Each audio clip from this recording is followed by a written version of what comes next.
करणाऱ्याला हे माहीत होतं की आज आपण जे गुन्हा करत आहे ते आपल्या मागे असणाऱ्या अक्का आपल्याला सोडवणार आहे. त्या अक्काच्या भरोशावर ते गुन्हा करत होते. आका जो आहे तो आम्ही म्हणाल तो SP देते, SP आम्ही सांगाल तो करते, कलेक्टर आमच्या मनाने होते. यामुळे तुमच्यात ती हिंमत आली. कलेक्टर तुमच्या मनाने आला, तुम्हाला पाहिजे तो कलेक्टर आला, तुम्हाला पाहिजे तो SP आला म्हणून झालंय. तुम्हाला पाहिजे तो SP जर आला नसता, तुम्हाला पाहिजे तो कलेक्टर जर आला नसता, किंवा तुम्हाला पाहिजे तो जर आमदार आला नसता, चांगला आमदार आला असता, चांगला खासदार आला असता, तर हे झालं नसतं. ऐवानाला सुद्धा लाज वाटावी असं कृत्य आज महाराष्ट्रात झालं. जे आपण पुरोगामी महाराष्ट्र म्हणतो, शाहू फुले छत्रपतींचा महाराष्ट्र म्हणतो, त्या महाराष्ट्रात आज एवढी निर्घुण हत्या व्हावी आणि आम्ही फक्त शंड होऊन फक्त बघावं, मीडियावाल्यांनी दाखवावं, आपण बघावं. अरे 300-350 वर्षापूर्वीचा इतिहास सिनेमामध्ये बघून आमच्या डोळ्यात पाणी येते की त्यावेळेस शंभूराजांनी कसं सोचलं असेल. ते 300 वर्षानंतर सुद्धा जर महाराष्ट्रामध्ये औरंग्याच्या अवलादी असतील, त्यावेळी जे सहन केलं शंभूराजांनी ते सुद्धा आजही सहन करायला लागत असेल तर काय त्यावेळेचं स्वराज्य होतं आणि आता कुठं आपण मुघलांच्या साम्राज्यात आहो का हे वाटायला लागत आहे. किती हो, एक जण तर मुतला अक्षरशः. तो फक्त संतोष भैयांच्या चेहऱ्यावर, संतोष भैयाच्या तोंडात नाही मुतला, तर तो आपल्या न्यायव्यवस्थेवर मुतला. तो आपल्या महाराष्ट्राच्या देशाच्या न्यायव्यवस्थेवर मुतला नाही, तर आपल्या महाराष्ट्राच्या समस्त विधानसभेवर, विधान परिषदेवर मुतला. तो मुतलाय आमदारांच्या, खासदाराच्या तोंडावर, तो मुतलाय समाजाच्या तोंडावर की समाजाने किती किती किती पाहावं. तो म्हणजे त्याला अक्षरशः संतोष भैयाला गळ्याला वायरनं बांधून टायरला बांधलंय अक्षरशः त्यांना. आणि एक जण त्याच्या म्हणजे सेल्फी घेतोय बांधल्याच्या नंतर, एक जण त्याचे कपडे काढतोय, दुसरा जण त्यांना लाता बुक्क्याने मारतोय. अरे निष्ठुरता म्हणजे विचार प्रक्रियेच्या पलीकडे. तुम्हा आम्हाला हे पाहिल्याच्या नंतर डोळ्यातून पाणी येते. भैयाचे शेवटचे शब्द होते संतोष भाऊचे की मला माझे हात तोडा, पाय तोडा, पण मला माझ्या मुलीसाठी मला जिवंत सोडा. थोडीशी दया नाही आली, थोडीशी, की त्यांना जिवंत सोडावं, किंवा थोडंसंही त्यांना असं वाटलं नाही. रक्ताचे ओघ त्यांच्या पायापर्यंत येत होते, पण त्यांना वाटलं नाही की आपण थोडीशी दया दाखवावं. एवढा निष्ठुरपणा कुठून येते, कुठून? म्हणजे त्यांना हे माहीत होतं, गुन्हा करणाऱ्याला हे माहीत होतं की आज आपण जे गुन्हा करत आहे ते आपल्या मागे असणाऱ्या अक्का आपल्याला सोडवणार आहे. त्या अक्काच्या भरोशावर ते गुन्हा करत होते.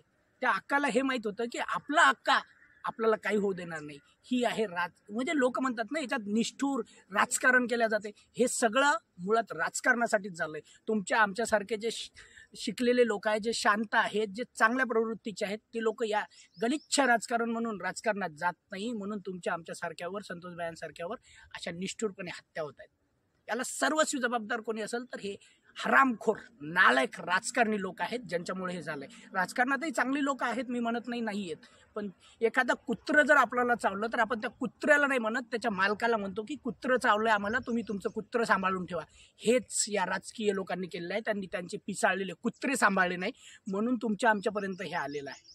त्यांचे कुत्रे त्यांच्या दावणीला बांधलेले आज पिसाळलेले आहेत, कोणाचेही लचके तोडत आहेत.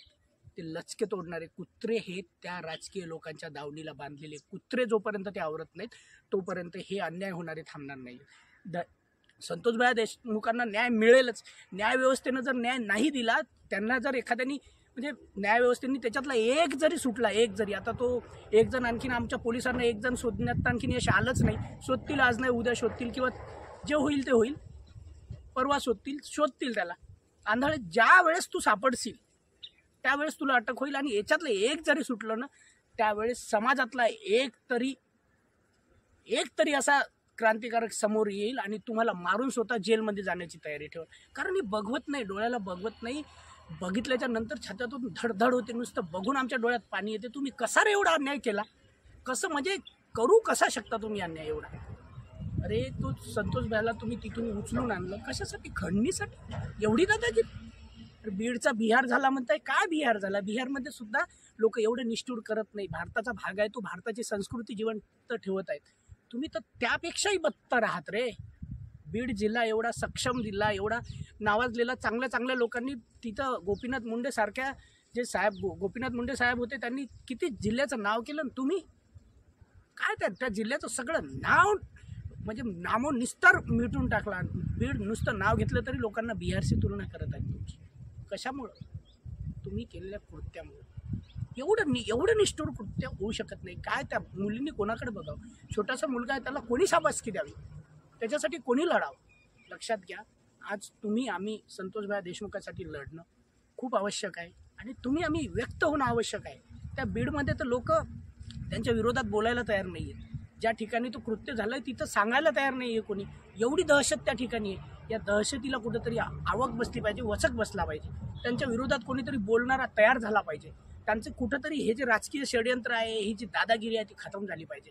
नाहीतर हे फक्त त्यांनी दहशत निर्माण करण्यासाठी एका जणाला एवढं निष्ठुर मारावं, व्हॉट्सअपवर व्हिडिओ कॉल करावा, मारत असताना मारहाण करत असताना सगळ्या गोष्टीचे व्हिडिओ करावे. फोटो पाहू शकता तुम्ही की कसे किती निर्दयी, म्हणजे एवढं करून तुम्ही फोटो काढतात.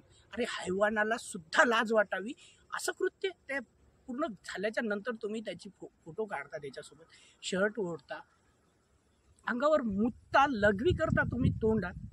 ती लघवी फक्त संतोष भैयाच्या चेहऱ्यावर नाही, तोंडात नाही, तर तुम्ही केलेली न्यायव्यवस्थेची विटंबना आहे. कारण तुम्हाला माहीत होतं की आमचा आका जो आहे तो आम्ही म्हणाल तो SP देते, SP आम्ही सांगाल तो करते, कलेक्टर आमच्या मनाने होते. यामुळं तुमच्यात ती हिंमत आली. कलेक्टर तुमच्या मनाने आला, तुम्हाला पाहिजे तो कलेक्टर आला, तुम्हाला पाहिजे तो SP आला, म्हणून झालंय. तुम्हाला पाहिजे तो SP जर आला नसता, तुम्हाला पाहिजे तो कलेक्टर जर आला नसता, किंवा तुम्हाला पाहिजे तो जर आमदार आला नसता, चांगला आमदार आला असता, चांगला खासदार आला असता, तर हे झालं नसतं. तुम्हाला पाहिजे होते हरामखोर, नालायक, निर्लज्ज आमदार. तुम्हाला पाहिजे होते हरामखोर, तुमच्या ज्या काळी कर्तुते आहेत ते निष्ठूर घेणारे, ते त्याच्यात सपादणूक करणारे मंत्री. म्हणून तुम्ही तिथं जिवंत राहिले. आणि आज काय सांगता की आम्ही आमच्या यांनी राजीनामे दिले, तुम्ही सांगता राजीनामे दिले. तुमचा मंत्री म्हणते की आम्ही राजीनामे नाही दिले, आमची तब्येत ठीक नव्हती म्हणून आम्ही राजीनामे दिले. उपकार नाही केले तुम्ही राजीनामे दिले तर. घ्या, आपलेच पूर्वज होते, आपल्याच पूर्वजांनी किती चांगले कामं केले, त्यांच्याकडे बघा. आपले देशमुख साहेबांनी राजीनामा दिला होता, विलासराव देशमुखांनी, की फक्त मी त्या आबांनी राजीनामा दिला होता. छोटे छोटे कारणं होते, त्यांच्यामध्ये नियत होती, तुमच्यामध्ये ती नियत नव्हती, म्हणून तुम्ही आज असे वाढले. असो, धन्यवाद. आमच्या महाराष्ट्रात यावेळेस आले जन्माला, याच्यानंतर आमच्या महाराष्ट्रात जन्माला येऊ नका.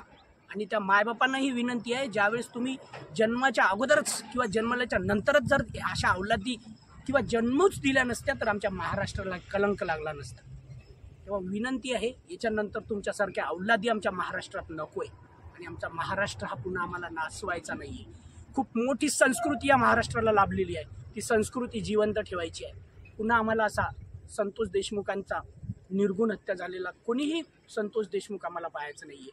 त्यामुळं विनंती आहे की पुन्हा असं होऊ नये, यासाठी प्रशासनानं काम करावं. छोटीशी तक्रार आली की त्याच्यावर लक्ष द्यावं. पोलिसांना 3 तक्रारी येतात. त्या ठिकाणी पहिला त्या कंपनीच्या मॅनेजरचं अपहरण होते, पुन्हा तिथलच्या कर्मचाऱ्यांचं अपहरण होते, तरी पोलीस प्रशासन दुर्लक्षित करते. म्हणून हे घडते. प्रशासनाचंही काम आहे, पोलिसांचंही काम आहे की त्या ठिकाणी लक्ष ठेवणं, झालेल्या कृतीवर चांगलं बारकाईनं लक्ष ठेवून त्या ठिकाणी होत असलेल्या गोष्टी तक्रारी निवारण करणं. असो, धन्यवाद. आपल्यातली माणुसकी जिवंत ठेवा, व्यक्त व्हा, बोला. आपल्यात जे काही आहे ते तुमच्या व्यक्त करा, प्रतिक्रिया सांगा, काय आहेत काय नाही. काय वाटतं तुम्हाला?